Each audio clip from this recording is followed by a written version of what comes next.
يعني في حل جازم يحلون مشاكل الخلايا الإرهابية بالكويت، ويقطعون كل إيد تخلل الأمن بالكويت، ولهم الشكل طبعا وزارة الداخلية، بس خلي يكذبون. أشكرهم على جهدهم، على الجهد اللي قاعد يبذلونه في تصدي الخلايا الإرهابية، وأشكر على رأسهم الشيخ محمد الخالد صباح على جهوده يعني الكثيفة في التصدي للخلايا الإرهابية.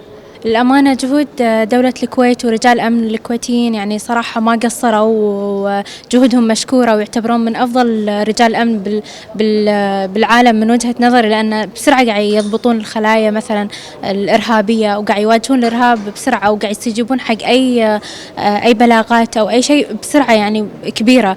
وقاعد نلاحظ أن الكويت من أكثر الدول أمن وأمان، والحمد لله إحنا قاعد نحس بالأمن والاستقرار حتى مع وجود ما يهدد أمن دولة الكويت. وزارة الداخلية لتصدي الإرهاب والإرهابيين جهودهم جبارة وجهودهم يشكرون عليها. مثل ما أنت تلاحظ الحين أي خلية تطلع أو أي خبر يطلع على طول يتم إلقاء القبض عليهم بأقصى سرعة.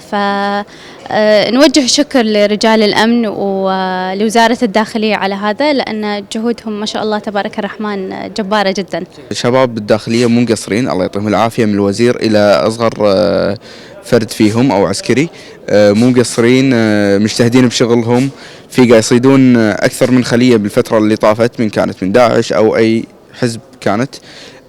لكن بما أن احنا الحين في زمن التطور والسرعة، فنحتاج أن على الأقل يكون في حساب رسمي من وزارة الداخلية يقول لنا على آخر الأخبار، مثل ما قاعد نشوف الحين بالفترة الأخيرة كل واحد صار يقول خبر. أنا أحب أشكر وزارة الداخلية على هذه الجهود اللي قاعد يبذلونها ليل ونهار في الحفاظ على أمن الوطن، وإحنا بالكويت طول عمرنا عايشين بأمن وأمان ولله الحمد.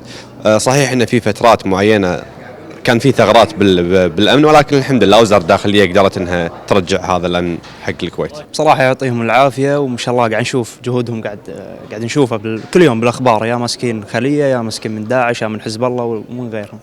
يعطيهم العافية وخلي يستمرون إن شاء الله على اللي هم فيه. ونشكر دولة الكويت وعلى رأسها الشيخ محمد الخالد على جهودهم الجبارة في الفترة الأخيرة، ونتمنى للبلاد العربية كاملة أنه تكون أمن وأمان تحل علينا إن شاء الله.